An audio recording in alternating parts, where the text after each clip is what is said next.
বনোৱা মেচিন যিবিলাক আছে সেইবিলাক পোৱা গ'ল আৰু টকা আপোনাৰ 53,000 টকা পোৱা গৈছে। আপুনি কেনেকৈ নাই ইয়াৰ থানাৰ পৰা খবৰ আহিছে যে এনেকৈ আপোনাৰ দৌলতপুৰত আব্দুল আজিছে আপোনাৰ নাও বনাই আছে।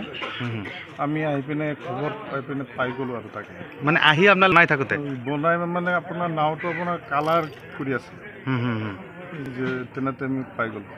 আজি যে এনেই কি কৰে প্ৰফেশ্যনটো তেওঁ কমাৰ হয়, কিন্তু তলে আপোনাৰ সেইবিলাকো কাম কৰে আপুনি।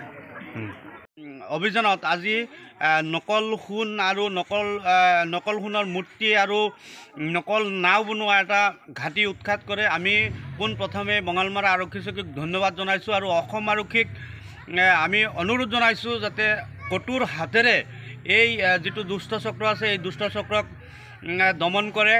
আমাৰ নৱপ্ৰজন্মৰ কোনো যুৱকে যাতে এই সহজে উপাৰ্জন কৰা ধনৰ যিটো পন্থা এই পন্থাত যাতে ধাৱমান নহয়, আকৰ্ষিত নহয়, তাৰ কাৰণে অসম আৰক্ষীয়ে কঠোৰ হাতেৰে এই দুষ্ট চক্ৰক মানে প্ৰতিহত কৰিব লাগে।